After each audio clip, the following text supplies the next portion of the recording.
Selon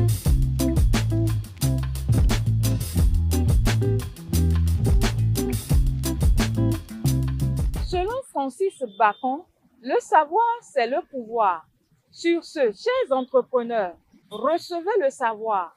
Que dis-je? Le pouvoir avec votre expert dans votre rubrique Instant Coaching.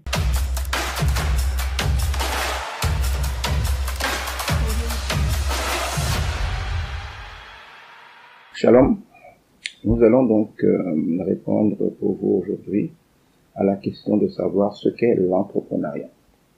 Eh bien, je dirais que entreprendre, faire de l'entrepreneuriat, c'est concevoir, c'est penser, c'est mettre en œuvre, c'est réussir et c'est surtout faire perdurer, donc assurer une survie d'un projet. Il s'agit d'orchestrer, d'organiser, de mettre en œuvre des actions ayant pour vocation de satisfaire un besoin ou d'atteindre un objectif. En général, quand on parle de l'entrepreneuriat, ça peut être dans n'importe quel domaine. On peut faire de l'entrepreneuriat social, on peut faire de l'entrepreneuriat politique, on peut faire pas mal de choses. Mais en général, on va le considérer comme de l'entrepreneuriat dans le domaine économique, donc dans le domaine des affaires. Première chose, un entrepreneur, ce n'est pas juste quelqu'un qui fait une affaire ponctuellement.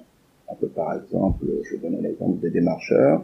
On peut être là, on voit des gens qui veulent vendre un bien immobilier, on voit d'autres qui veulent en acheter, on les met en contact, on fait une commission là-dessus. C'est pas vraiment de l'entrepreneuriat. C'est juste saisir une opportunité d'affaires, ça permet de gagner de l'argent, mais c'est pas vraiment de l'entrepreneuriat.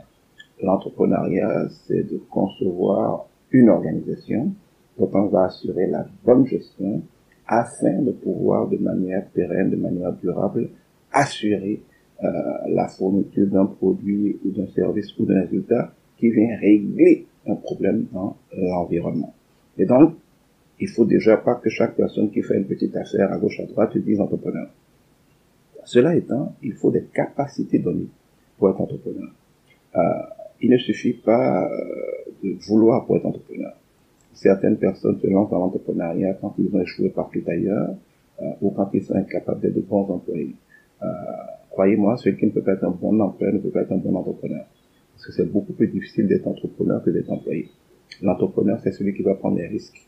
Quand à la fin du mois, parce qu'ils se sont mal organisés, il n'y a aucun résultat, il n'y a pas de chiffre d'affaires, il n'y a pas de profit, les employés s'en foutent. Ils attendent leur salaire. Mais l'entrepreneur ne peut pas s'en foutre. Il va devoir payer leur salaire, il va devoir payer les loyers, il va devoir payer parfois les taxes, il va continuer de dépenser de l'argent, d'investir. La deuxième chose que je dirais en rapport avec ça, c'est que l'entreprendre, ce n'est pas avoir une poule aux œufs d'or. L'entreprise n'est pas une poule aux œufs d'or. L'entreprise est un poussin. Ce n'est pas quelque chose qu'on dit, j'ai faim, je vais acheter une entreprise